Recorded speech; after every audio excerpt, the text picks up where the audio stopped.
Les rues de Paris ne sont plus sûres. Dans certains quartiers chauds de la capitale, les Arabes n'osent plus sortir seuls le soir.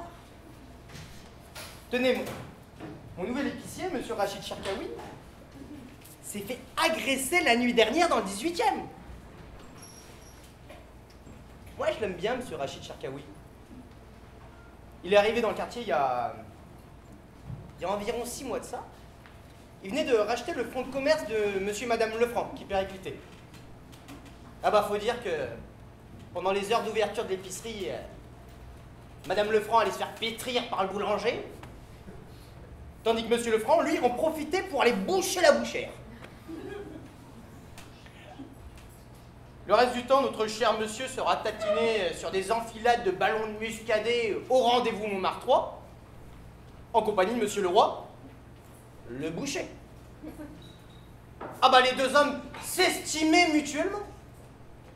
Outre qu'ils vaquaient sur la même femme, ils avaient en commun une certaine idée de la France, faite à la fois de fierté municipale, de foi régionale, mais surtout de front national. Une haine tenace pour les grandes surfaces, les étrangers et l'eau minérale les rapprochait encore. Quand chaque soir, monsieur et madame Lefranc finissaient finalement par réintégrer leur épicerie, eh ben, ils se dépêchaient de fermer pour ne pas rater leur émission préférée.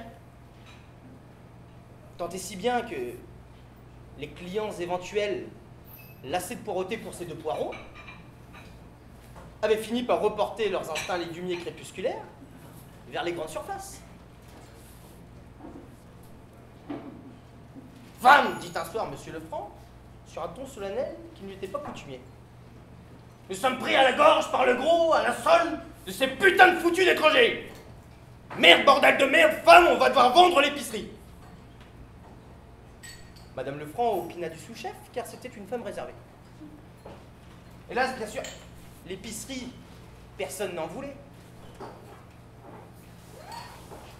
À quelque temps de là, alors qu'il gloutait ses petits blancs en maudissant le Maghreb, l'Évian et puis les établissements Carrefour, monsieur Lefranc vit venir à lui un petit homme, bien mis, quoique de style relativement basané.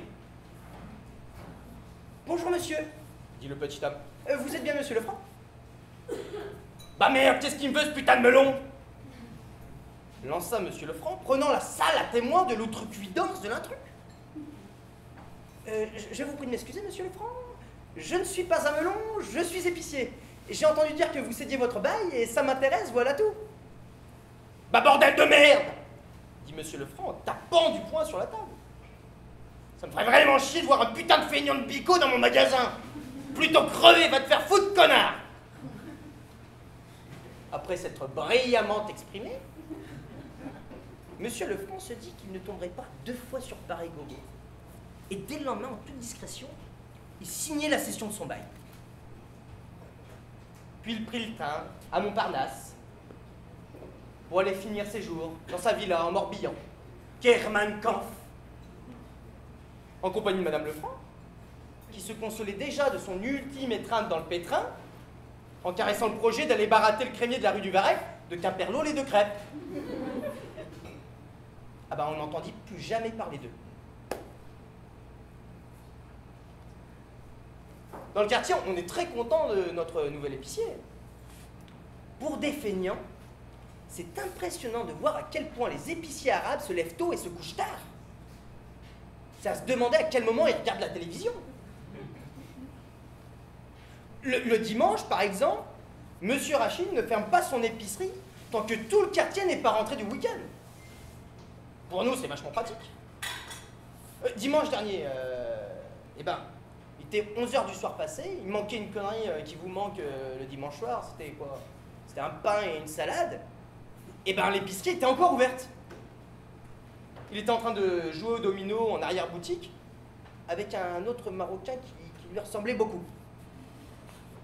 C'est mon frère, Mohamed. Mohamed, je te présente un client très gentil. Oui, parce que je suis quelqu'un de très sympathique, il faut le savoir. Et je vous emmerde. Je dis les banalités d'usage. Bonjour, monsieur Mohamed, vous êtes du quartier? Il me répond, oui, oui, je viens de racheter la boucherie de la rue Lamarck. La boucherie de monsieur Leroy?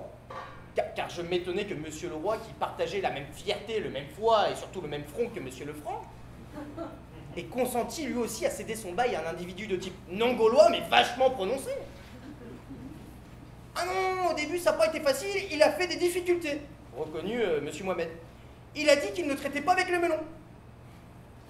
On vous aura mal renseigné, monsieur Leroy, je ne suis pas un melon, je suis blanchisseur. Alors là, il a gueulé. Quoi, ma boucherie, pour en faire un pressing, ils sont pas bien ces ratons.